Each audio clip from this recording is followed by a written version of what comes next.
Welcome to On Tech Ethics with CITI Program. I am joined today by my colleague and guest host, Alexa McClellan. Alexa, do you want to tell us a bit about yourself? Hi, Daniel. Thanks so much for the invitation to join you today.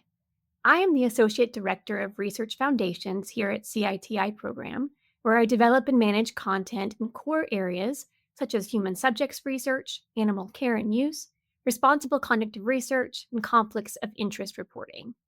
I joined CITI Program in September, but my career in research integrity spans over 15 years in higher education, where I've worked to promote ethical and responsible research practices.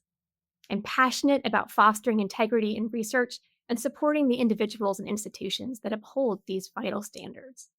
Thanks, Alexa. So, on that note, our guest today is Sarah Florini, who is an Associate Director and Associate Professor in the Lincoln Center for Applied Ethics at Arizona State University.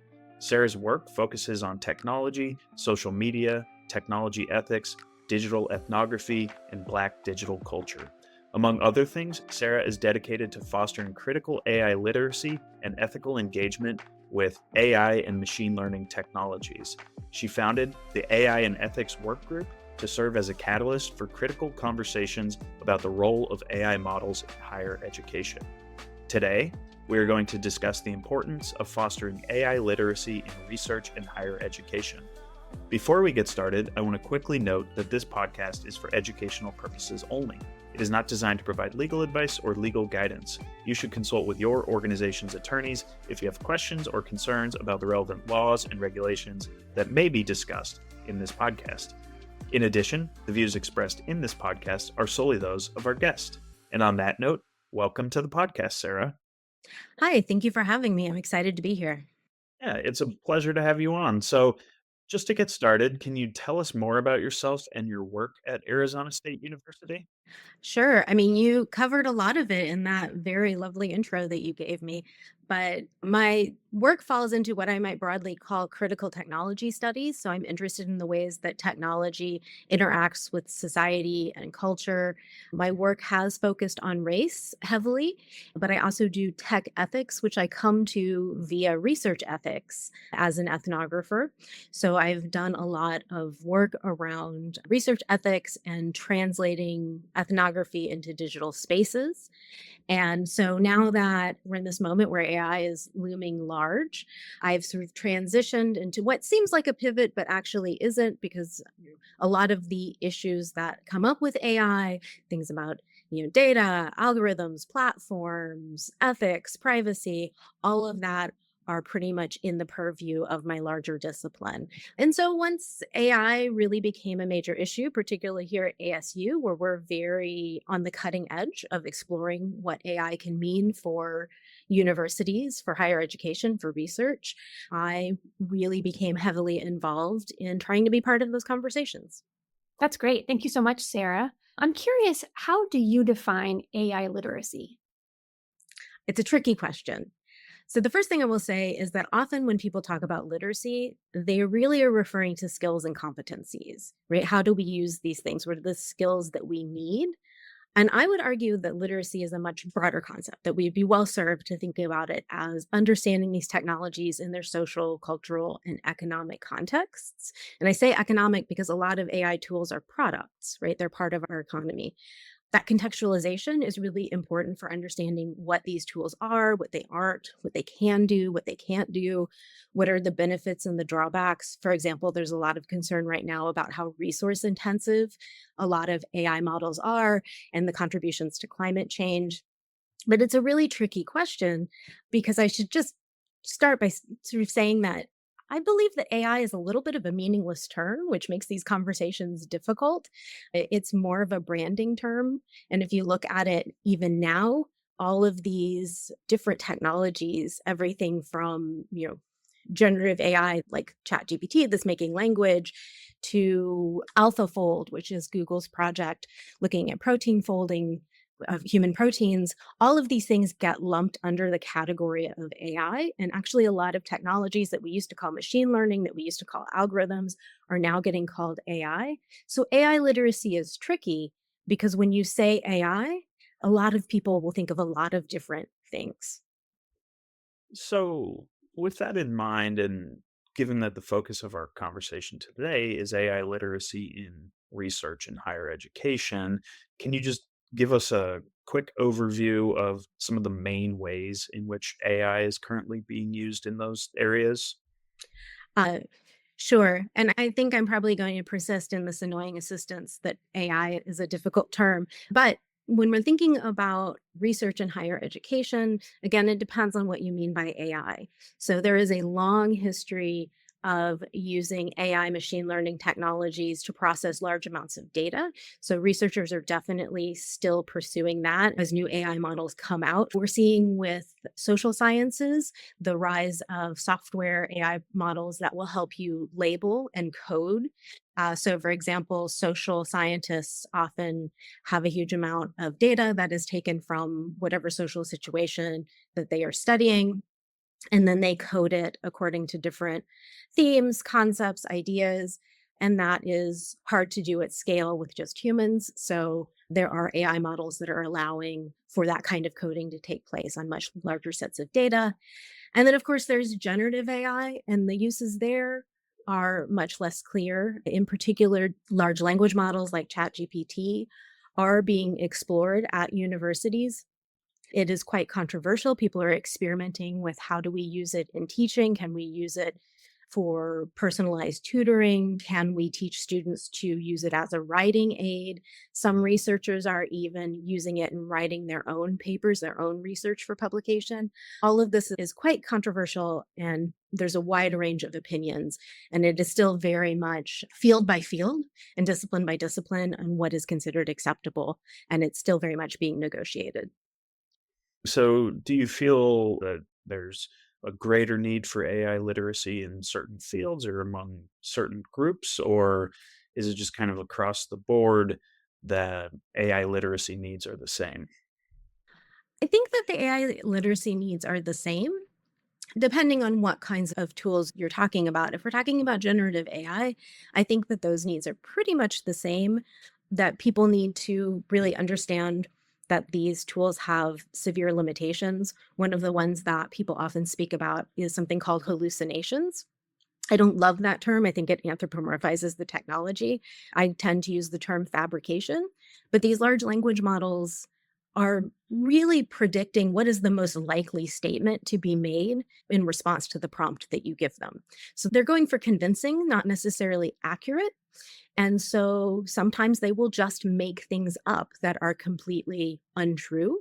They are renowned for making up citations. And so you see again and again that people will deploy these tools, and then there will be factually incorrect information, or papers that don't exist will be put into the bibliography. I think that there's a growing awareness of this, but I think that not everybody is necessarily aware. I also think that there needs to be a little bit more clarity on the environmental impact.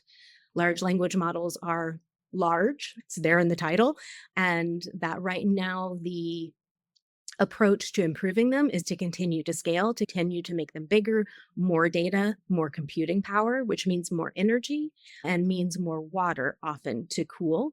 So there are real concerns about the ways that these models might be contributing to climate change. And so I think that part of AI literacy is people asking themselves, what is the benefit, and is it worth how resource intensive these tools are? I think those are questions that apply to all fields. I hope you are enjoying this episode of On Tech Ethics. If you're interested in important and diverse topics, the latest trends, and the ever changing landscape of universities, join me, Ed Butch, for City Program's original podcast, On Campus. New episodes released monthly. Now, back to your episode. Sarah, you talked about the conversations and debates surrounding how to utilize AI as a tool. And I'm curious what you think are some of the key issues or pitfalls that people should be aware of when they're using these tools in their work or their studies. Yeah, that's a great question. And I really hate to beat this dead horse, but I think one of the key pitfalls is that people need to realize that AI is not one thing, and that this is important because a lot of AI tools are products. and they're being made by companies who want you to use the product. And so you see the sort of imprecision of the language around AI, all of these different things being called AI, that kind of a janky chatbot. And to refer to Google's AlphaFold project, which has been quite successful and made really, really important contributions to science, right? Both of those things get called AI, and sort of the sophistication and the contributions of models like AlphaFold get imputed to all things that are being labeled AI. So people really need to understand that they need to ask questions about what they're getting when somebody offers them an AI tool.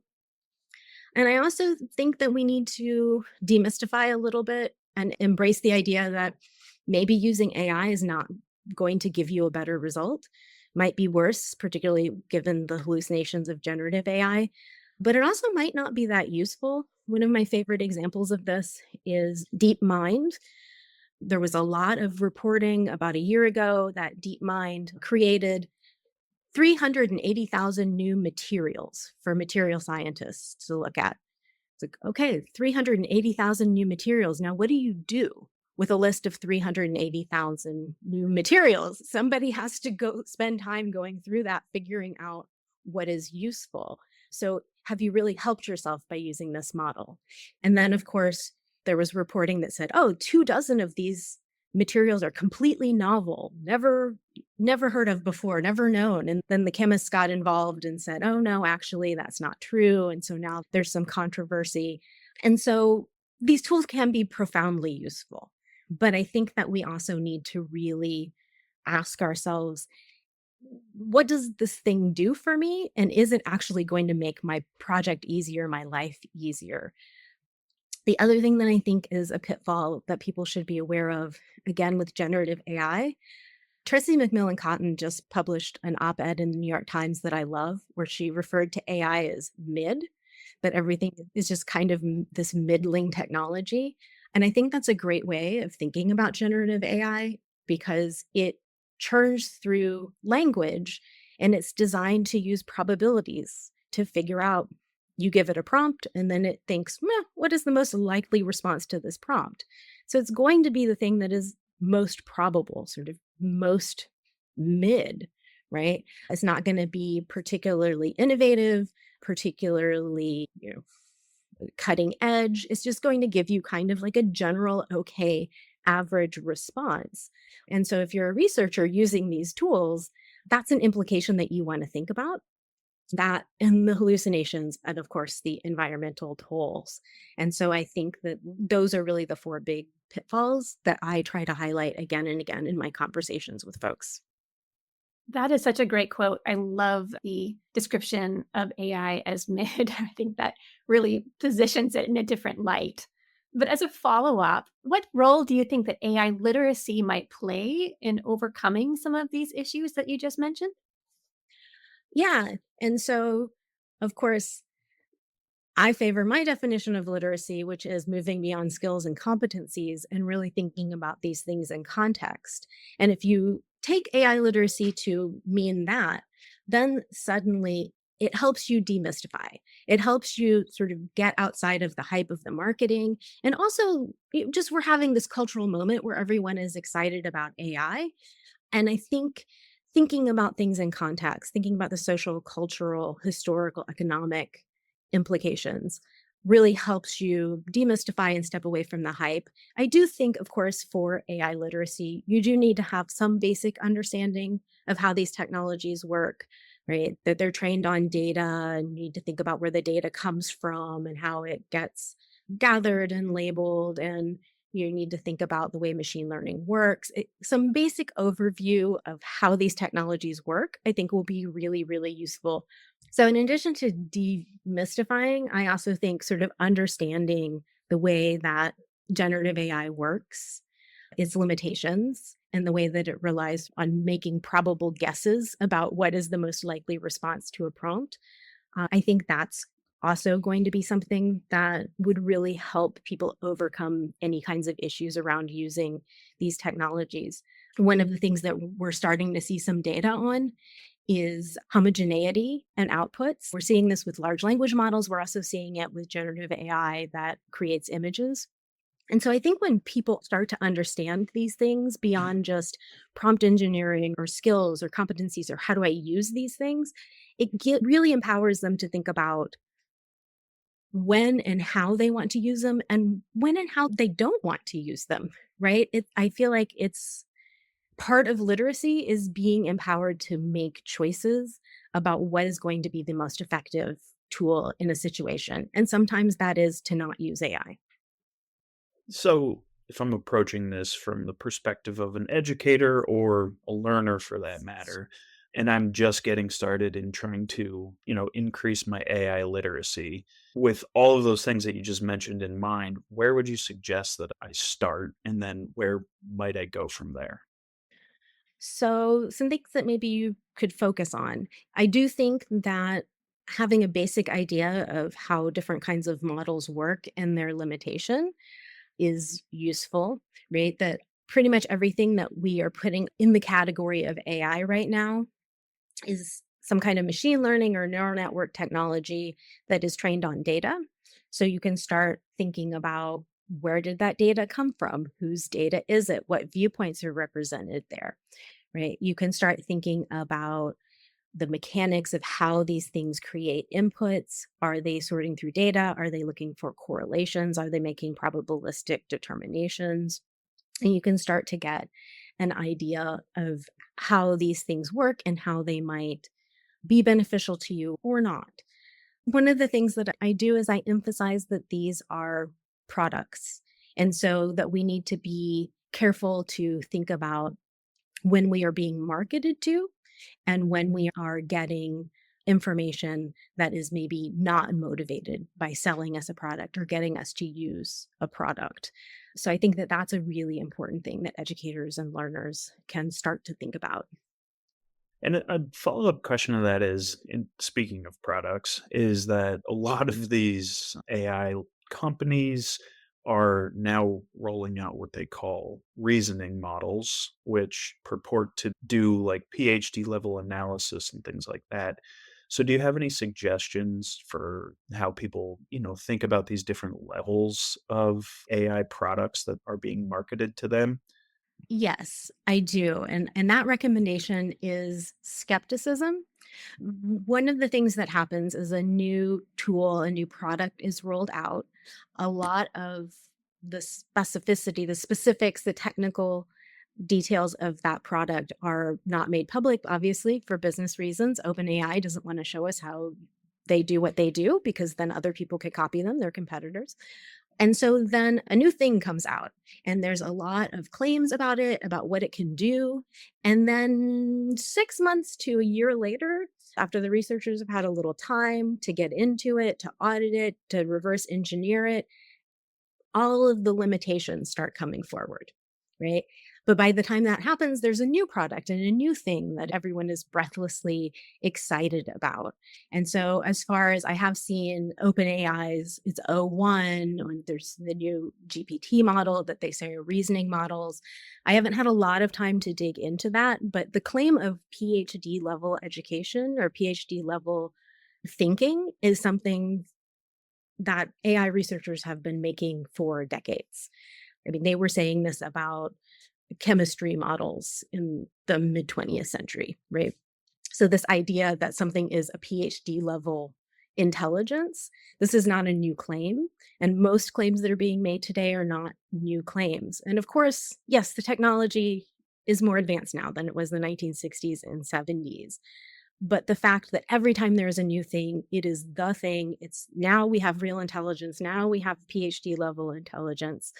We should be skeptical. And before you decide that the new model is just the best thing ever and is as smart as your graduate student, give it 6 to 9 months and let the researchers work and poke at it and see what its benefits and limitations are, because it probably is more advanced than the previous model, but maybe it's not able to do all of the things in exactly the way that we're being told.